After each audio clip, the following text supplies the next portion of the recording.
Whoops, I went live too soon. And also I shone a light directly into my face. I kind of thought that doing it directly might mean I wouldn't have to set up the diffuser, which I think is the thing causing me to have allergicities. I don't know. Hey, what's up?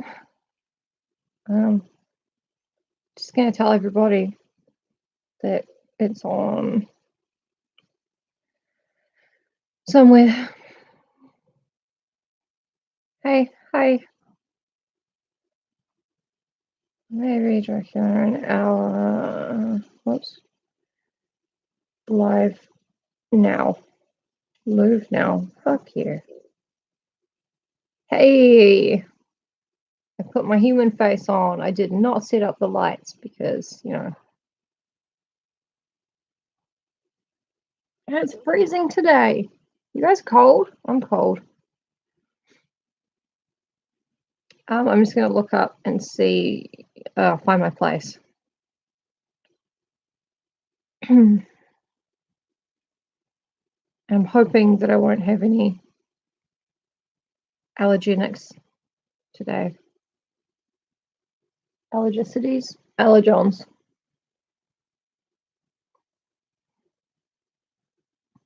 So I did not bother to fix my hair because. Okay, we're starting Dracula. We're starting with a recap. Previously on Dracula, I gruesomely sniffled my way through a couple of chapters. Lucy got her head cut off because she got too sexy. She never actually killed anybody, so that's good, I guess. Mina, Harker, and Dr. Seward met, and he immediately fell in love with her. And she immediately established dominance over him by showing him that she knows shorthand and that she's really good at a typewriter and that she's already typed up all of that shit for them with multiple copies so they can all read a copy at one time. And that's good. She put him in his place, which is great. And then Arthur Homewood, who is now Lord Godalming, we just got to put up with that. He and Quincy Morris showed up, and Mina had copies for them too of all of the diaries and things. She's going to try and put them into chronological order, which makes all of the chapters that we've been reading. That's Mina's, shit. That's her doing.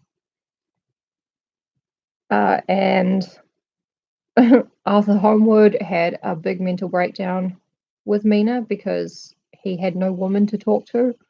So he couldn't have a big mental breakdown with Quincy because he's a dude, obviously. So he just kind of cried with her for ages. She cried a bit. And then when she came out, Quincy Morris was like, I'm almost crying too, and I'm a cowboy. So both of them are pretty much in love with her now. I mean, Arthur Homewood kind of isn't. He kind of is. I don't know.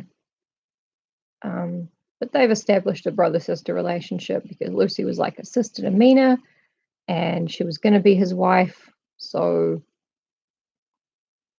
they've said that to make it okay that anything emotional occurred, I think. And Quincy Morris is he's just like, thank you so much for letting my bro cry. That was amazing. And she's like, you know what? You can cry too if you want, Quincy, even though you are a cowboy. And he's like, I'm too much of a cowboy to do that, but thank you. And he called her little girl, which is something he called Lucy, which is gross, but Mina found it very endearing. So yeah, he's in love with her now as well. Oh shit, I promised that I would text Evelyn when I start these, and I haven't done it. Actually, I promised her that I would text her an hour beforehand, but Dracula live. Sorry, forgot to text. I don't know if there's the same time that Trump is addressing the nation, but it probably should be. I'm addressing Dracula Nation, which is just objectively better. Alessandra! Ciao, Bella! Oh, I'm so happy you're here. That's awesome. I've just texted Evelyn, so just been recapping. Mina Harker is here now. All the boys are in love with her because Lucy got too sexy and they cut her head off. Jonathan Harker's here. He's doing very well because he found out the things that happened to him all actually happened to him. So he's doing much better mentally. And yeah, Mina is just owning everyone by putting everything, all the different diaries and things. Yeah, good old Johnny Edge. He's doing really well. And Mina's Mina's making copies of all the diaries and things, arranging them all in chronological order, and giving everyone a copy. She's also letting all the boys cry on her shoulder, and they all love her now. And it's kind of like Peter Pan and the Lost Boys with Wendy, but with more vampires. Which brings us to the present day. Oh, and also Lucy's dead. I don't think they cut off anyone's head in Peter Pan, but it's been a while.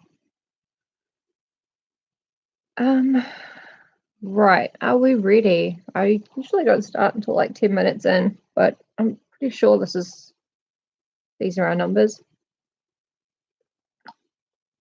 This is my last can of LaCroix in an effort to yeah, Mina is on lockdown. Oh yeah, you're in Italy, of course.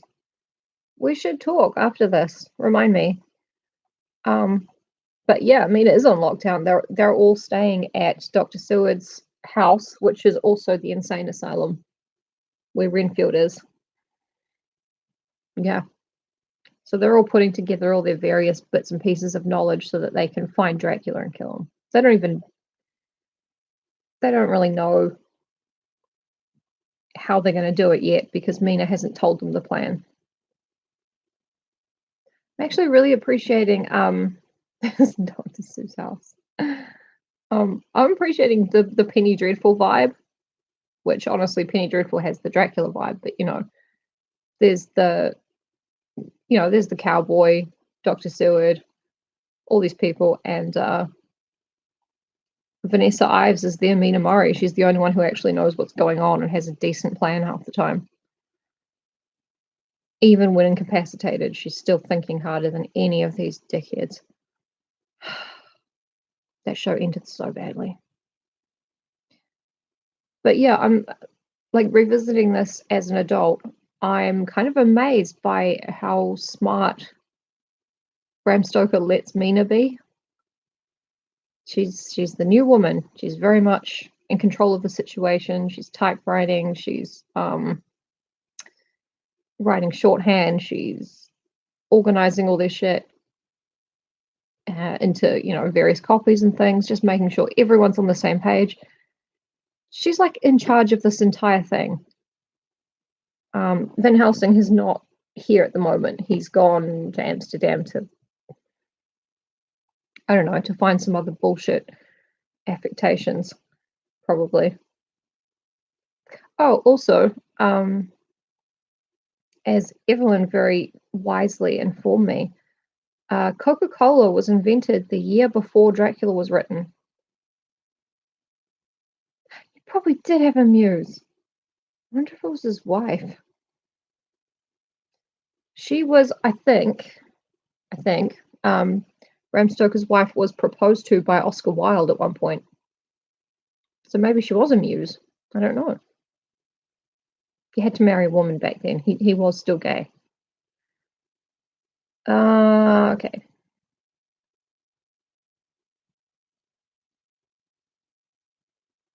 I mean, Mina is still she's still the woman, right? She's the one that all the boys can be emotional with.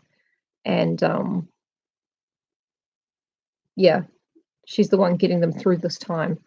So she's got a lot of emotional labor going on, as well as her organizational skills. All right, it's 10 minutes in. I'm going to start reading. Chapter 18. Oh, yeah, that's true. You know, in Australia, they don't have gay marriage, but a niece can marry her uncle, and an aunt can marry her nephew. That is legal in Australia. I heard that from Game of Thrones, and it is true.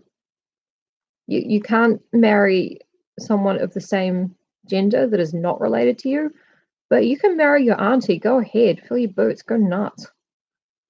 And my apologies to the one person who joined us when I was talking about Australia's disgusting avuncular marriage laws. Luck of the draw. No. If you tell an Australian that, they'll be like, oh, that's not true. And then you show them Wikipedia and they're like, oh my God, it's not good. All right, chapter 18, we're starting. Dr. Seward's diary. 30th September. I got home at 5 o'clock and found that Godalming and Morris had not only arrived, but had already studied the transcript of the various diaries and letters which Harker and his wonderful wife had made and arranged. Harker had not yet returned from his visit to the carrier's men, of whom Dr. Hennessy had written to me. Mrs. Harker gave us a cup of tea, and I can honestly say that for the first time since I have lived in it, this old house seemed like home. Jack's got it bad. When we had finished, Mrs. Harker said, Dr. Seward, may I ask a favour? I want to see your patient, Mr. Renfield. Do let me see him. What you have said of him in your diary interests me so much. She looked so appealing and so pretty that I could not refuse her, and there was no possible reason why I should, so I took her with me. When I went into the room, I told the man that the lady would like to see him, to which he simply answered, why? She's going through the house and wants to see everyone in it, I answered. Oh, very well, he said. Let her come in, by all means, but just wait a minute till I tidy up the place. And this is Renfield, our old friend Renfield. His method of tidying was peculiar. He simply swallowed all the flies and spiders in the boxes before I could stop him. That's also how I tidy up.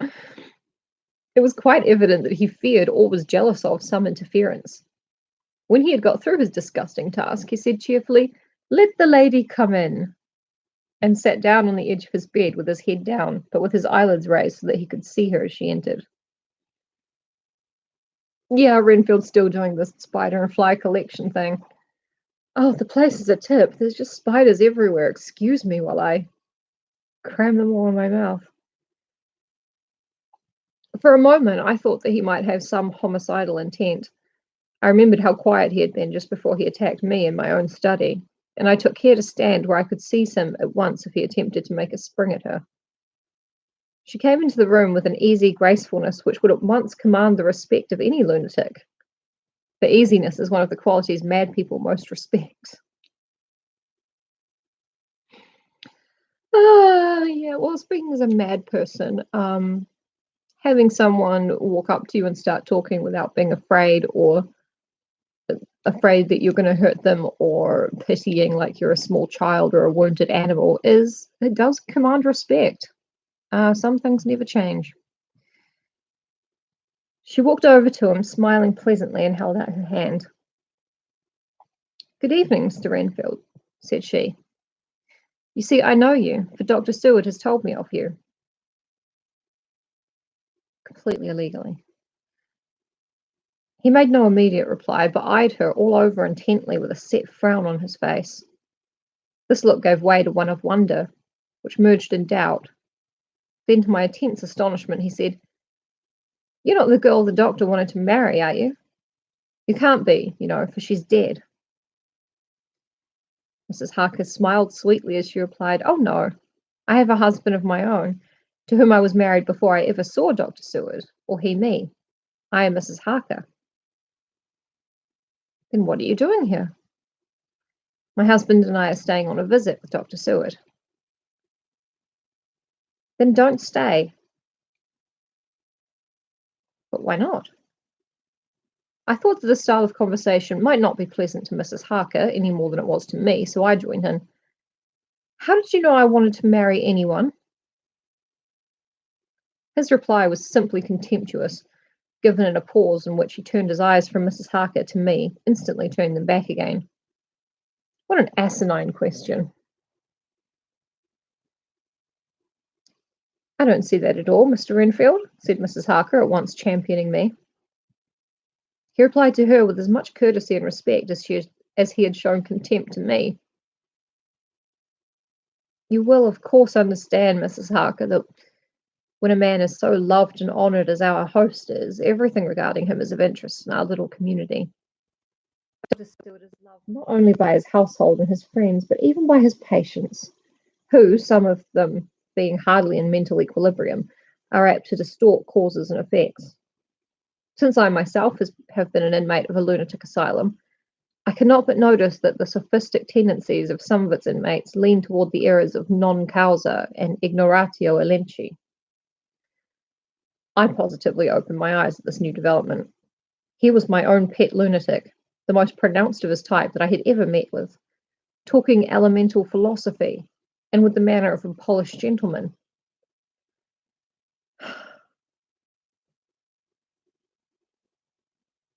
Yeah, it's all the same.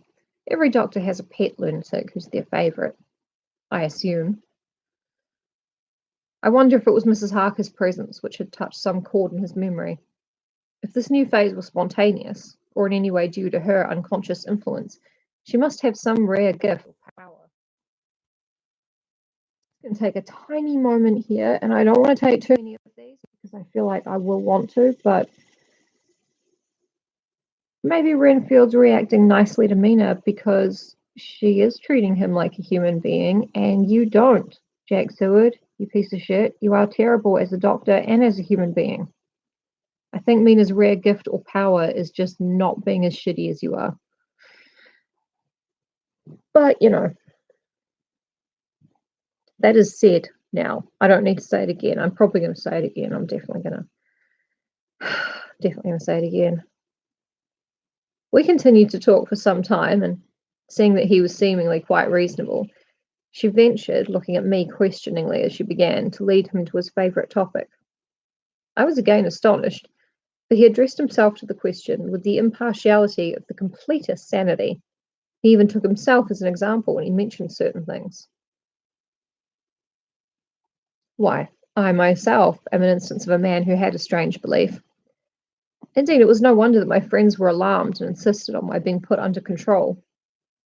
I used to fancy that life was a positive and perpetual entity, and that by consuming a multitude of live things, no matter how low in the scale of creation, one might indefinitely prolong life.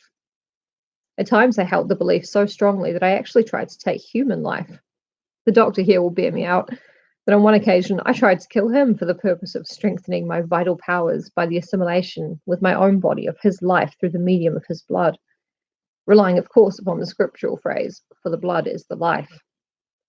Though indeed the vendor of a certain nostrum has vulgarized the truism to the very point of contempt. Isn't that true, Doctor? I nodded assent, for I was so amazed that I hardly knew what to either think or say. It was hard to imagine that I had seen him eat up his spiders and flies not 5 minutes before. Look, if you don't deserve him at his worst, you can't handle his best. Jack. Looking at my watch, I saw that I should go to the station to meet Van Helsing. So I told Mrs. Harker that it was time to leave.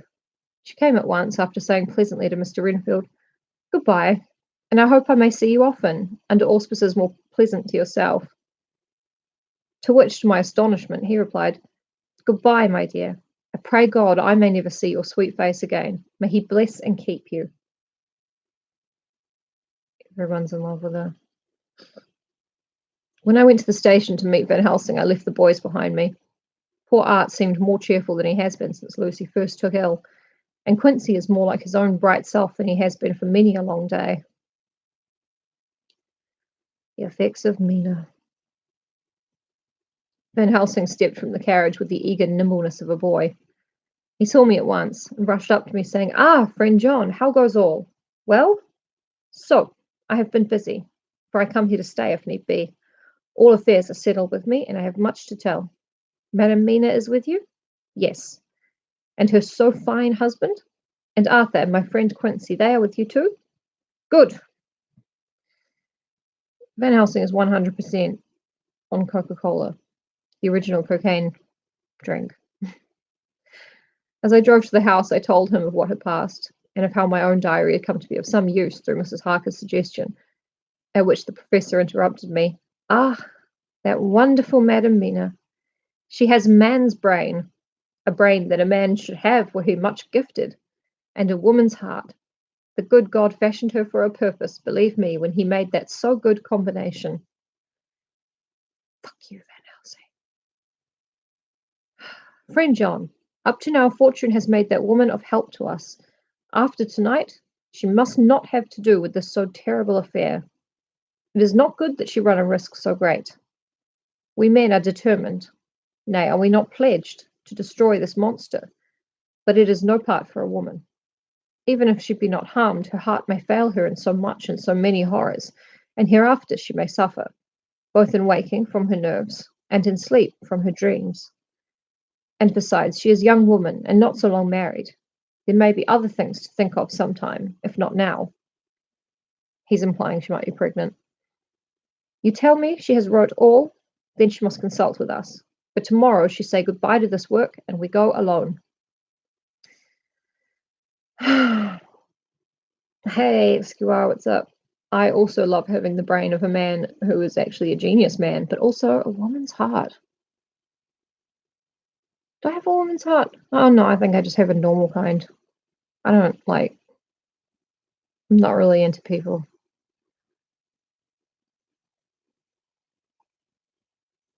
If these guys leave Mina behind, they will die.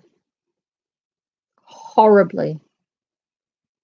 And not even fighting Dracula. They are just not bright enough to be out and about on their own. I agreed heartily with him, because of course I did. I'm a piece of shit. Oh no, I'm sorry, that's not in it. All my organs are gendered, yeah. I have like a chick's liver. It's terrible.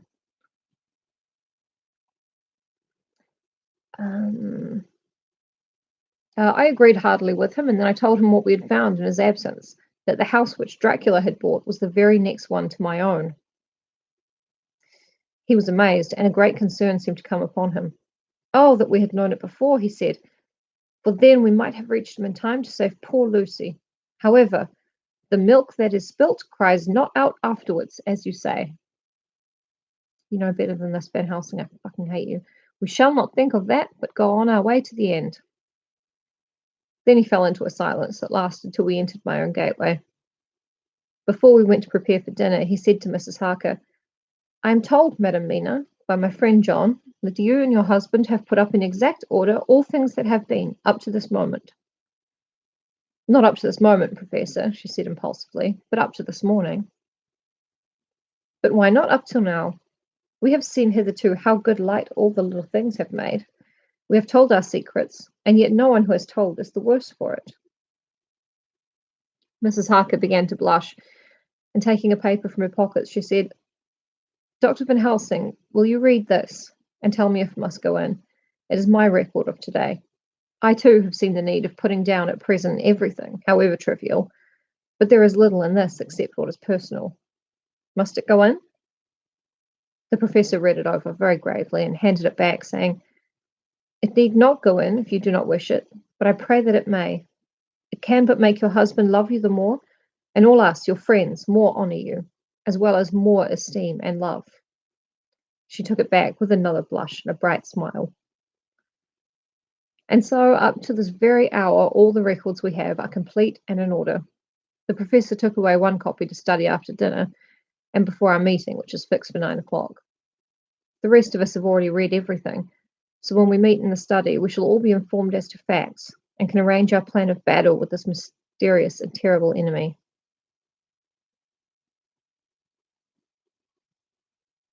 Mina Harker's journal. 30th September. When we met in Dr. Seward's study 2 hours after dinner, which had been at 6 o'clock, we unconsciously formed a sort of board or committee. Professor Van Helsing took the head of the table, to which Dr. Seward motioned him as he came into the room. He made me sit next to him on his right and asked me to act as secretary. Jonathan sat next to me. Opposite us were Lord Godalming, Dr. Seward, and Mr. Morris, Lord Godalming being next the professor and Dr. Seward in the centre. Yeah. Hey, Father Dog, what's up? They all have to catch up on the backstory, which Mina has typed out in triplicate or fourplicate or whatever. Quadplicate. The professor said, yeah, they're the only facts that they have about vampires, though. You can't really look them up in a medical dictionary. Or can you? I've never tried. It's so important to know where everyone was sitting at this table. The professor said, I may, I suppose, take it that we are all acquainted with the facts that are in these papers. We all expressed assent, and he went on. Then it were, I think, good that I tell you something of the kind of enemy with which we have to deal.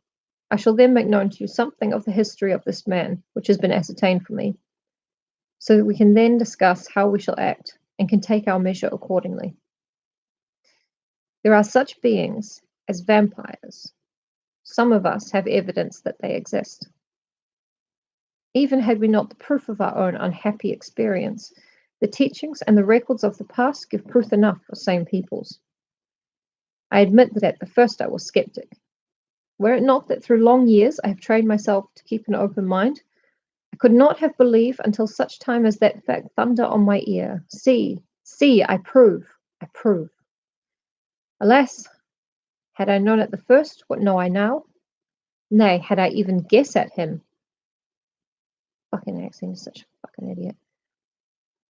One so precious life had been spared to many of us who did love her, but that is gone, and we must so work that other poor souls perish not whilst we can save.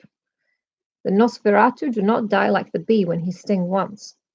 He is only stronger, and being stronger have yet more power to work evil. This vampire which is amongst us is of himself so strong in person as 20 men. He is of cunning more than mortal, for his cunning be the growth of ages. He hath still the aids of necromancy, which is, as his etymology imply, the divination by the dead, and all the dead that he can come nigh to are for him to command. He is brute, and more than brute. He is devil in callous, and the heart of him is not. He can, within limitations, appear at will, when and where, and in any of the forms that are to him. He can, within his range, direct the elements, the storm, the fog, the thunder. He can command all the meaner things, the rat and the owl and the bat, the moth and the fox and the wolf. He can grow and become small, and he can at times vanish and come unknown. How then are we to begin our strike to destroy him? How shall we find his where? And having found it, how can we destroy?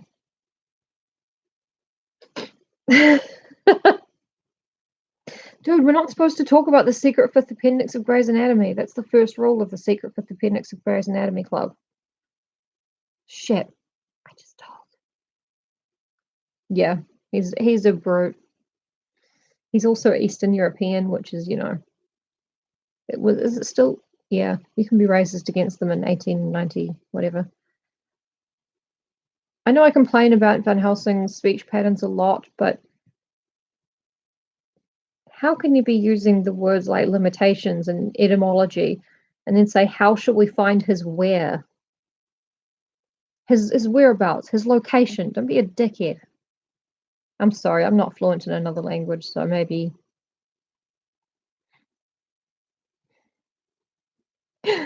Yeah. Dracula has way too many powers because he's like the only vampire. He's the big guy in the book. How shall we find his where? And having found it, how can we destroy? Lestat would love that power. Like, the first thing he did as a vampire was to cry a bunch, and then he started doing flips, and then he went and, like, made out with his mother. That's a vampire that you can respect. That's a role model. in many ways. My friends, this is much.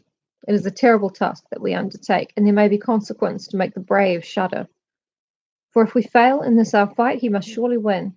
And then where end we? Life is nothing's, I heed him not. But to fail here is not mere life or death.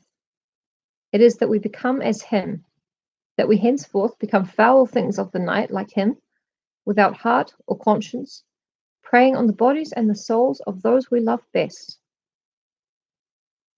To us forever are the gates of heaven shut, for who shall open them to us again? We go on for all time, abhorred by all, a blot on the face of God's sunshine, an arrow in the side of him who died for man. But we are face to face with duty, and in such case must we shrink? For me, I say no, but then I am old, and life, with his sunshine, his fair places, his song of birds, his music and his love, lie far behind. You others are young. Some have seen sorrow, but there are fair days yet in store. What say you? Must we shrink, like Dracula can, and fight him in a tiny scale inside a big old dollhouse? Yes, that's not what happens, but it should be. Honestly, being a blot on the face of God's sunshine and an arrow in the side of him who died for man sounds very cool. That would be so funny. They're running, like, they're chasing Dracula, and they're also running away from, like, a guinea pig. Miss Frizzle is a Dracula. She is. She just is. I'm sorry. I didn't make it up. You did. Dracula, like, at the end of the book, he just becomes as big as the Stay Puft Marshmallow Man, and he's just, like, rampaging through London. I feel like that longing sigh just kind of spoiled that for the rest of you. Yeah, it doesn't happen. Right. Basically, I'm old. I don't give a shit. But you guys are young. Do you really want to fight Dracula? Maybe die? Whilst he was speaking, Jonathan had taken my hand. I feared, oh, so much that the appalling nature of our danger was overcoming him when I saw his hand stretched out. But it was life to me to feel its touch, so strong, so self-reliant, and so resolute. A brave man's hand can speak for itself. It does not even need a woman's love to hear its music.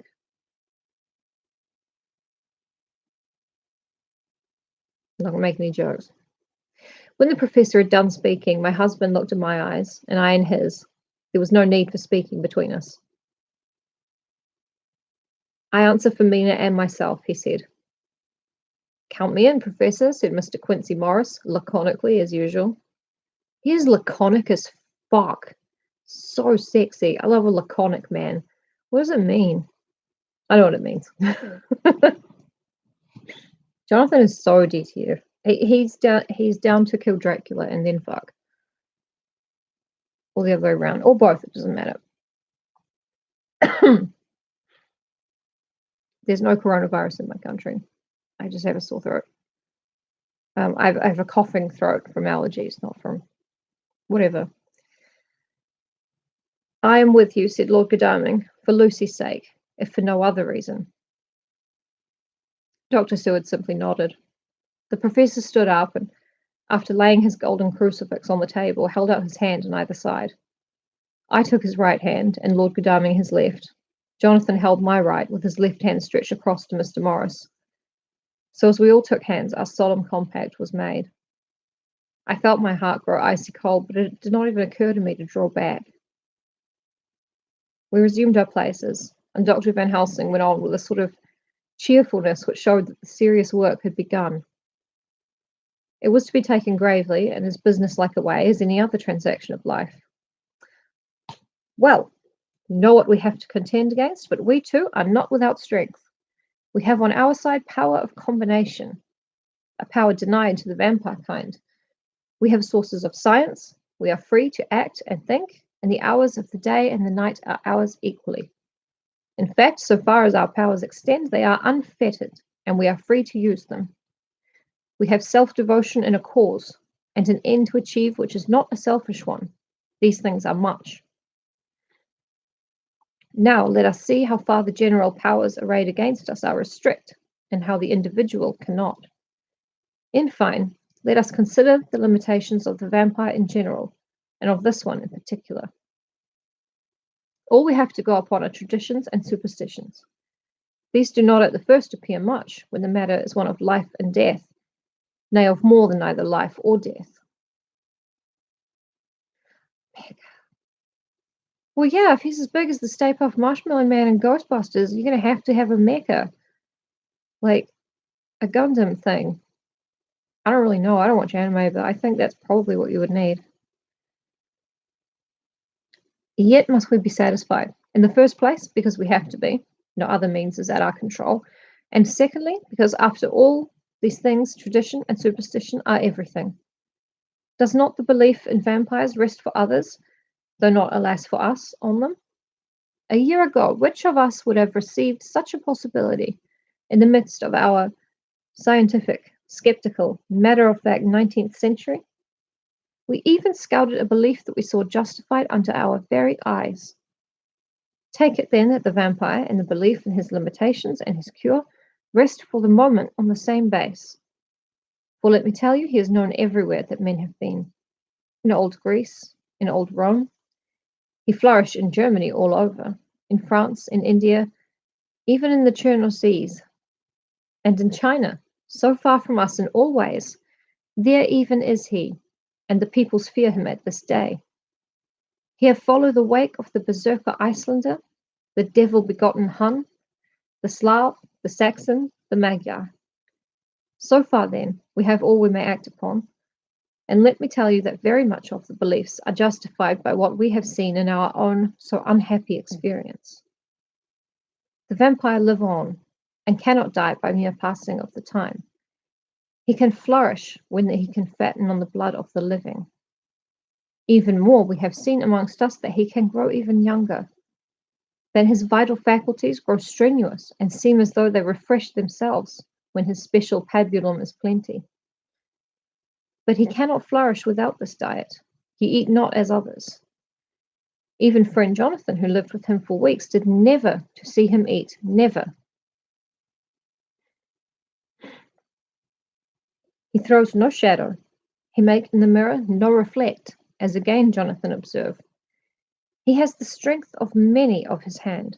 Witness again Jonathan when he shut the door against the wolves, and when he helped him from the diligence too. He can transform himself to wolf, as we gather from the ship arrival in Whitby, when he tear open the dog. He can be as bat, as Madame Mina saw him on the window at Whitby, and as friend John saw him fly from the so near house, and as my friend Quincy saw him at the window of Miss Lucy. He can come in mist which he create. That noble ship's captain proved him of this. But from what we know, the distance he can make this mist is limited, and it can only be round himself. He come on moonlight rays as elemental dust, as again Jonathan saw those sisters in the castle of Dracula. He becomes so small, we ourselves saw Miss Lucy, ere she was at peace, slip through a hair-breadth space at the tomb door. He can, when once he find his way, come out from anything or into anything, no matter how close it be bound or even fused up with fire. Solder, you call it. This is so annoying. I mean, a lot of these things are not different powers. Dracula can turn into a mist, all right? He doesn't need to become extremely small to fit through that crack. Oh yeah, Dracula can come into anything. He's like a fucking 13-year-old. He's out of control. And he is also the size of several story buildings. He can see in the dark. No small power this, in a world which is one half shut from the light. But hear me though. He can do all these things, yet he is not free. Nay, he is even more prisoner than the slave of the galley, than the madman in his cell. He cannot go where he lists. He who is not of nature has yet to obey some of nature's laws. Why, we know not. He may not enter anywhere at the first unless there be some one of the household who bid him to come, though afterwards he can come as he please. His power ceases, as does that of all evil things, at the coming of the day. Guess he's never heard of Wall Street. Yeah.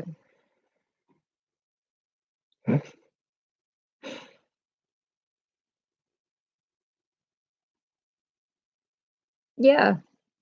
Yeah. Just blast him with the UV light. Lock him in a tanning bed. Pretty funny.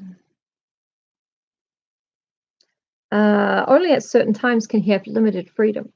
If he be not at the place whither he is bound, he can only change himself at noon or at exact sunrise or sunset. What? These things are we told, and in this record of ours we have proof by inference. Thus, whereas he can do as he will within his limit, when he have his earth home, his coffin home, his hell home, the place unhallowed, as we saw when he went to the grave of the suicide at Whitby, still at other time he can only change when the time come. It's said too that he can only pass running water at the slack or the flood of the tide. Then there are things which so afflict him that he has no power, as the garlic that we know of, and as for things sacred, as for the symbol, my crucifix, that was amongst us now, even when we resolve. To them he is nothing, but in their presence he take his place far off and silent with respect. So fucking annoying. Oh yeah, especially in London. It'd be the perfect place for Dracula to move. It's all like smog half the day. Used to be. I don't know what it's like now. I haven't been to London, and I also haven't been to London in the 19th century, but I have read about it.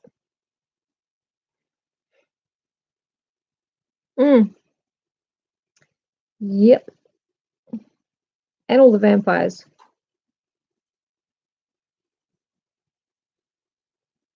There are others too, which I shall tell you of, lest in our seeking we may need them. The branch of wild rose on his coffin, keep him, that he move not from it. A sacred bullet fired into the coffin, kill him, so that he be true dead. And as for the stake through him, we know already of its peace. Or the cut off head that giveth rest. We have seen it with our eyes. Oh, fucking hell, he's going to just keep talking. God damn it, he's such a dickhead. Can't believe I was looking forward to Van Helsing at one point. I mean, essentially, he's saying that, Dracula needs to sleep in the coffin full of his, earth from home, or he can sleep in the grave of a suicide because it's an unhallowed place. Which, smarten up your ideas about mental health. The church. Thus, when we find the habitation of this man that was, we can confine him to his coffin and destroy him, if we obey what we know. But he is clever. I have asked my friend Arminius of Budapest University to make his record, and from all the means that are, he tells me of what he has been. He must indeed have been that voivoda Dracula, who won his name against the Turk over the great river on the very frontier of Turkeyland. Linking vampires to Vlad Dracula, Bram Stoker was like the first guy to do that, as far as I know. Before that, he was known as Vlad the Impaler, and everyone thought he was a dickhead, but they didn't think he was a vampire. If it be so, then he was no common man, for in that time, and for centuries after, he was spoken of as the cleverest and the most cunning, as well as the bravest of the sons of the land beyond the forest. That mighty brain and that iron resolution went with him to his grave, and are even now arrayed against us. The Dracula's worst is Arminius, a great and noble race, though now and again were scions who were held by their coevals to have had dealings with the evil one. They learned his secrets in the Scholomance, amongst the mountains over Lake Hermannstadt, where the devil claims the 10th scholar as his due. Scholomance, very interesting stuff. It's where the devil teaches 13 students every year, or 10, as in this. And, you learn all of the devil powers and stuff, and like witchcraft and sorcery and things, which is great. But the devil will, eat one student a year. Still less dangerous than Hogwarts, probably. In the records are such words as Stregoica, witch, Ordog and Pokol, Satan and hell. And in one manuscript, this very Dracula is spoken of as Wampir, which we all understand too well. Yeah, me too. Sounds awesome. I'm willing to roll those dice. Fuck it.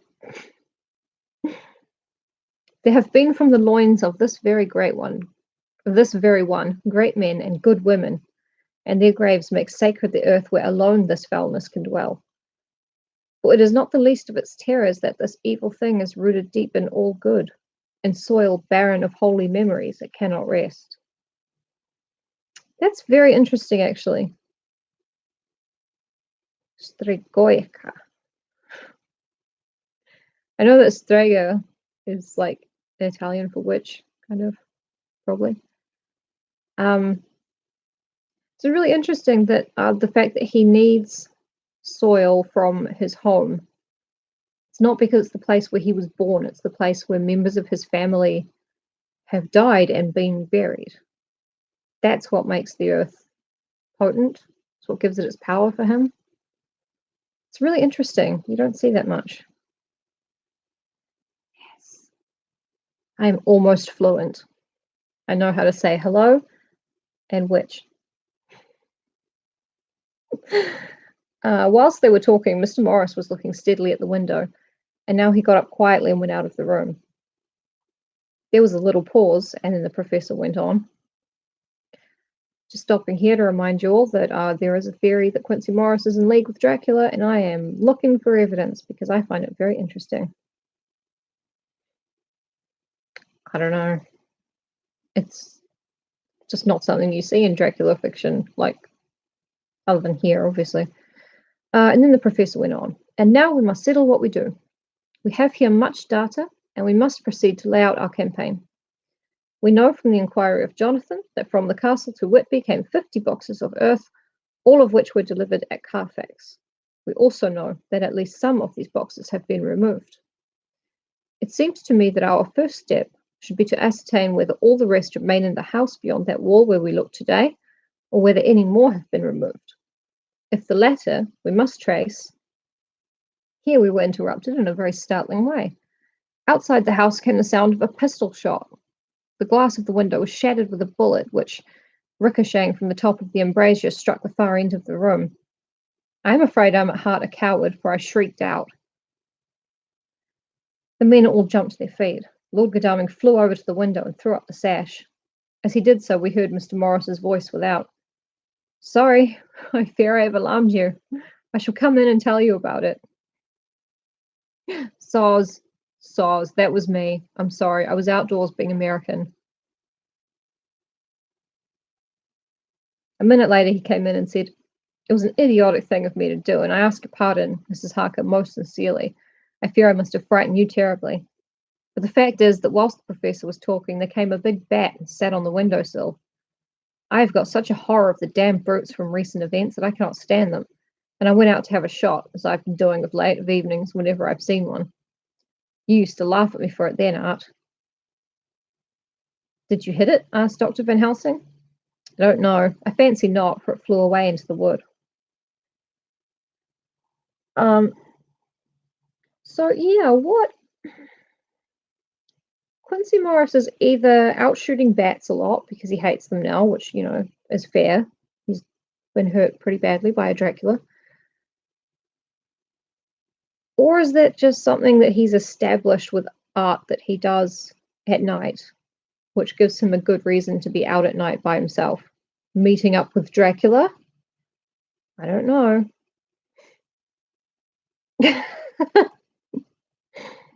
Yeah, exactly. It's sacred dirt. Yeah, he was out there drinking a Coca-Cola, which was invented the year before this book was published, and firing a gun with the other hand. And what else is something Americans were famous for in like the 18th century, 19th century, and also no, not getting into that. It's just the Coca-Cola and the gun. That's all. The professor began to resume his statement. We must trace each of these boxes, and when we are ready, we must either capture or kill this monster in his lair. We must, so to speak, sterilize the earth, so that no more can he seek safety in it. Thus, at the end, we may find him in his form of man between the hours of noon and sunset, and so engage with him when he is at his most weak. And now for you, Madam Mina, this night is the end, until all be well. You are too precious to us to have such risk. When we part tonight, you no more must question. We shall tell you all in good time. We are men and are able to bear, but you must be our star and our hope, and we shall act all the more free that you are not in the danger, such as we are. Fuck you, Van Helsing, you dumb bitch. All the men, even Jonathan, seemed relieved. But it did not seem to me good that they should brave danger and perhaps lessen their safety, strength being the best safety, through care of me. But their minds were made up, and though it was a bitter pill for me to swallow, I could say nothing, save to accept their chivalrous care of me. I feel that Bram Stoker wrote this to be less sarcastic. Mr. Morris resumed the discussion. As there is no time to lose, I vote we have a look at his house right now. Time is everything with him, and swift action on our part may save another victim. Exactly. Well, I mean, you gotta stay behind because you're a woman. And also, it will inspire us all so much just knowing that you're in this lunatic asylum with the guy who calls Dracula master all alone. That's what will really make us feel safe. Dumb idiots. I own that my heart began to fail me when the time of action came so close, but I did not say anything, for I had a greater fear that if I appeared as a drag or a hindrance to their work, they might even leave me out of their councils altogether. They have now gone off to Carfax with means to get into the house.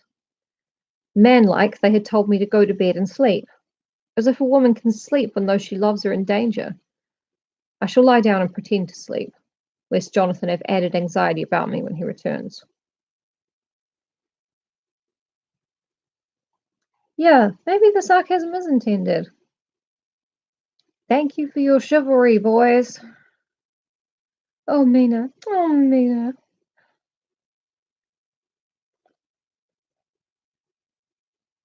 I'm just going to apply some more lip balm. I know we're up to nearly an hour, but there is still a little bit more left. This lip balm is called Coy Timid. Can't believe I have a lip balm that's called Timid.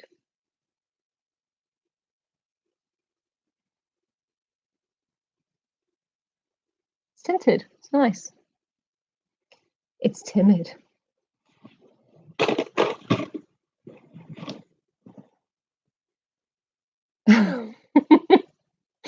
Manlike, they all stood up in a row and said at once, "You must sleep while we hunt Dracula."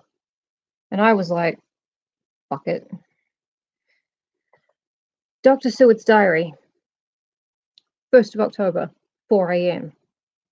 Just as we were about to leave the house, an urgent message was brought to me from Renfield to know if I would see him at once, as he had something of the utmost importance to say to me. I told the messenger to say that I would attend to his wishes in the morning. I was busy just at the moment. The attendant added, "He seems very importunate, sir. I have never seen him so eager." I don't know, but what, if you don't see him soon, he will have one of his violent fits. I knew the man would not have said this to me without some cause, so I said, "All right, I'll go now." And I asked the others to wait a few minutes for me, as I had to go and see my patient. Now, I have no idea why Dr. Seward is putting the word patient in quotes. He is your patient. "Take me with you, friend John," said the professor. "His case in your diary interests me much, and it had bearing too now and again on our case. I should much like to see him, and especially when his mind is disturbed." "May I come also?" asked Lord Godalming. "Me too," said Quincy Morris. "May I come?" said Harker. I nodded, and we all went down the passage together. We found him in a state of considerable excitement, but far more rational in his speech and manner than I had ever seen him. There was an unusual understanding of himself, which was unlike anything I had ever met with in a lunatic, and he took it for granted that his reasons would prevail with others entirely sane. We all four went into the room, but none of the others at first said anything. His request was that I would at once release him from the asylum and send him home. This he backed up with arguments regarding his complete recovery and deduced his own existing sanity. I appeal to your friends, he said. They will perhaps not mind sitting in judgment on my case. By the way, you have not introduced me. Yeah. He is impatient with his impatient. No, I'm sorry, that was a bad joke. I should be a dad by now. Like, not a mother, but a dad. Like, somebody else can raise the kids and I'll just stand around making really bad puns. That's where I should be at this point in my life, and I'm just not. I was so much astonished that the oddness of introducing a madman in an asylum did not strike me at the moment. And besides, there was a certain dignity in the man's manner, so much of the habit of equality, that I at once made the introduction. Lord Godalming, Professor Van Helsing, Mr. Quincy Morris of Texas, Mr. Renfield. Yeah, I introduced my friends to him like he wasn't even a crazy person, and I wasn't even completely violating his every right possible by just bringing my friends to hang out and look at the guy in my asylum. I mean, it probably wasn't against the law at the time, but he shook hands with each of them, saying in turn, Lord Godalming, I had the honour of seconding your father at the Wyndham. I grieve to know by your holding the title that he is no more. He was a man loved and honoured by all who knew him, and in his youth was, I have heard, the inventor of a burnt rum punch, much patronised on Derby night. Mr. Morris, you should be proud of your great state. Its reception into the Union was a precedent which may have far-reaching effects hereafter, when the pole and the tropics may hold alliance to the stars and stripes. The power of treaty may yet prove a vast engine of enlargement, when the Monroe Doctrine takes its true place as a political fable. What shall any man say of his pleasure at meeting Van Helsing? Sir, I make no apology for dropping all forms of conventional prefix. When an individual has revolutionized therapeutics by his discovery of the continuous evolution of brain matter, conventional forms are unfitting, since they would seem to limit him to one of a class. You, gentlemen, who by nationality, by heredity, or by the possession of natural gifts, are fitted to hold your respective places in the moving world, I take to witness that I am as sane as at least the majority of men who are in as full possession of their liberties. And I am sure that you, Dr. Seward, humanitarian and medico-jurist as well as scientist, will deem it a moral duty to deal with me as one to be considered as under exceptional circumstances. He made this last appeal with a courtly air of conviction, which was not without its own charm.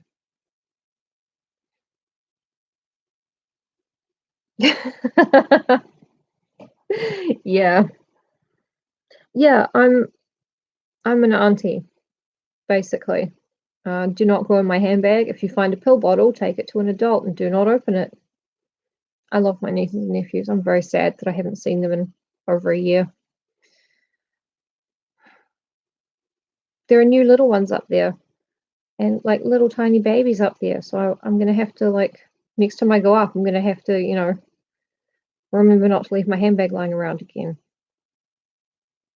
Doctor, please don't introduce me to your friends. Come on. You brought all your friends down to look at me like I'm a creature in a zoo. I don't want this. I've never wanted this. I think we were all staggered. For my own part, I was under the conviction, despite my knowledge of the man's character and history. Shut the fuck up. Shut up. Go away. I'm sorry, Google just brought something up on my phone that I didn't want. I don't want it. I think it was Google Voice Command or some dumb shit like that. For my own part, I was under the conviction, despite my knowledge of the man's character and history, that his reason had been restored, and I felt under a strong impulse to tell him that I was satisfied as to his sanity and would see about the necessary formalities for his release in the morning. I thought it better to wait, however, before making so grave a statement, for of old I knew the sudden changes to which this particular patient was liable. So I contented myself with making a general statement that he appeared to be improving very rapidly, that I would have a longer chat with him in the morning, and would then see what I could do in the direction of meeting his wishes. Oh no.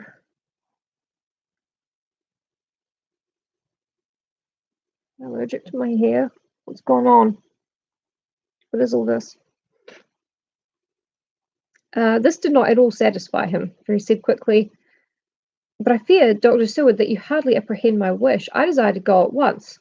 Here, now, this very hour, this very moment, if I may. Time presses, and in our implied agreement with the old scytheman, it is of the essence of the contract. I'm sure it is only necessary to put before so admirable a practitioner as Dr. Seward so simple yet so momentous a wish to ensure its fulfilment." He looked at me keenly, and seeing the negative in my face, turned to the others and scrutinized them closely. Not meeting any sufficient response, he went on, "Is it possible that I have erred in my supposition?" "You have," I said frankly, but at the same time, as I felt, brutally. Salute, is that what you say when people sneeze? That's cute. I like that. My sister says Gesundheit, even though neither of us speak German. So every time somebody blesses me for sneezing, I just say Danke, and it makes no sense at all because none of us speak German. Anyway, salute. That's nice. I like it. Grazie. I remember the word for thank you. I did it. There was a considerable pause, and then Renfield said slowly, "Then I suppose I must only shift my ground of request. Let me ask for this concession, or boon, privilege, or what you will. I am content to implore on such a case, not on personal grounds, but for the sake of others. I am not at liberty to give you the whole of my reasons, but you may, I assure you, take it from me that they are good ones, sound and unselfish, and spring from the highest sense of duty. Could you look, sir, into my heart, you would approve to the full the sentiments which animate me. Nay, more, you would count me amongst the best and truest of your friends." Again he looked at us all keenly. I had a growing conviction that this sudden change of his entire intellectual method was but yet another form or phase of his madness, and so determined to let him go on a little longer, knowing from experience that he would, like all lunatics, give himself away in the end. Yeah, that's true. That's true. Lunatic weighing in. Yep. Yep. Eventually, you're going to notice. Van Helsing was gazing at him with a look of utmost intensity, his bushy eyebrows almost meeting with the fixed concentration of his look. He said to Renfield in a tone which did not surprise me at the time, but only when I thought of it afterwards, for it was as of one addressing an equal, "Can you not tell frankly your real reason for wishing to be free tonight? I will undertake that if you will satisfy even me, a stranger, without prejudice and with the habit of keeping an open mind, Dr. Seward will give you, at his own risk and on his own responsibility, the privilege you seek." He shook his head sadly and with a look of poignant regret on his face. The professor went on, "Come, sir, bethink yourself. You claim the privilege of reason in the highest degree, since you seek to impress us with your complete reasonableness. You do this, whose sanity we have reason to doubt, since you are not yet released from medical treatment for this very defect. If you will not help us in our effort to choose the wisest course, how can we perform the duty which you yourself put upon us? Be wise and help us, and if we can, we shall aid you to achieve your wish." Van Helsinki. Van Helsinki. Is there a joke there about Finland in some way? Nah, doesn't matter. He still shook his head as he said, "Dr. Van Helsing, I have nothing to say. Your argument is complete, and if I were free to speak, I should not hesitate a moment, but I am not my own master in the matter. I can only ask you to trust me. If I am refused, the responsibility does not rest with me." I thought it was now time to end the scene, which was becoming too comically grave, so I went towards the door, simply saying, "Come, my friends, we have work to do. Good night." As, however, I got near the door, a new change came over the patient. He moved towards me so quickly that for the moment I feared he was about to make another homicidal attack. My fears, however, were groundless, for he held up his 2 hands imploringly, and made his petition in a moving manner. As he saw that the very excess of his emotion was militating against him, by restoring us more to our old relations, he became still more demonstrative. I glanced at Van Helsing and saw my conviction reflected in his eyes, so I became a little more fixed in my manner, if not more stern, and motioned to him that his efforts were unavailing.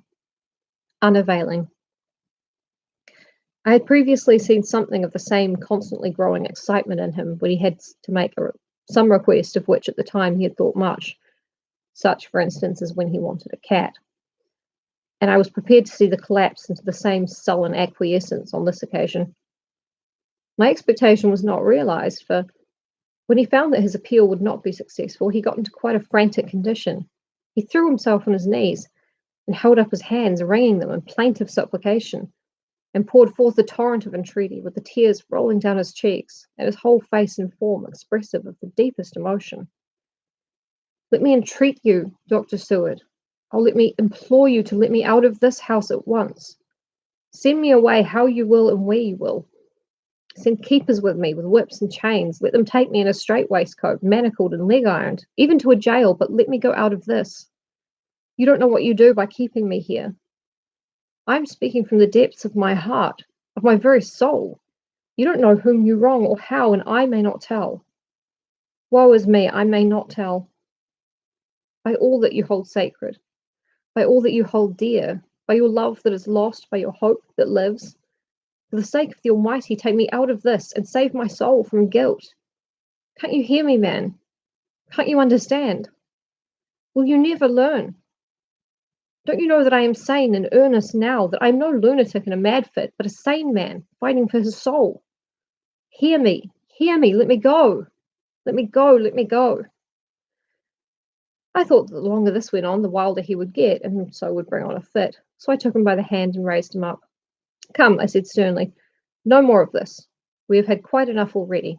Get to your bed and try to behave more discreetly." He suddenly stopped and looked at me intently for several moments. Then, without a word, he rose and, moving over, sat down on the side of the bed. The collapse had come, as on former occasion, just as I had expected. When I was leaving the room, last of our party, he said to me in a quiet, well-bred voice, "You will, I trust, Dr. Seward, do me the justice to bear in mind later on that I did what I could to convince you tonight."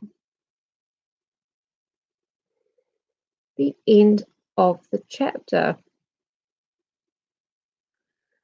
Well now indeed. Can anyone in the chat guess why Renfield wants to not be in that house tonight?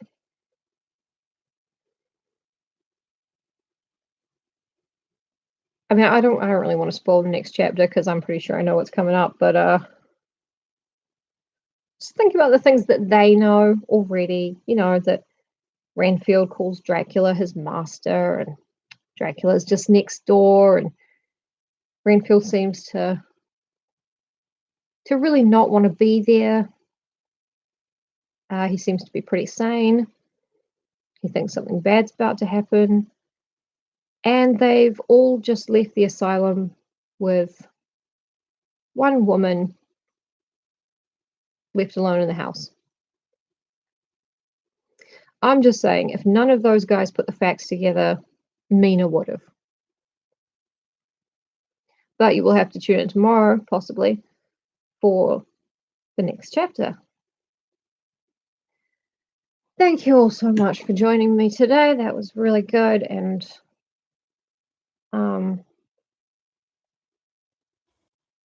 yeah, it was really fun. I'm very, very tired. Oh God, I saw the movie Van Helsing that came out like a million years ago with Kate Beckinsale. It was so dumb. It was hot though. Like, give it that. Oh, exactly. If you haven't seen Penny Dreadful, Alessandra, you totally should. I'm not saying that happens, but it's kind of close. It's kind of close. Yeah, thank you all so much for joining me. This is a lot of fun, and I will do it again tomorrow. Probably. And I did call my grandmother, like I said I would do yesterday, but I got the dates wrong, and her birthday was actually yesterday. But anyway, she's 93 years old. And I called her, and we talked for half an hour, and I did such a good job. I love her very much. It's just really hard to talk to her because she won't put her hearing aids in to talk on the phone. But yeah, thanks everybody. See you tomorrow. Stay safe. Wash your hands with soap, whatever. Bye.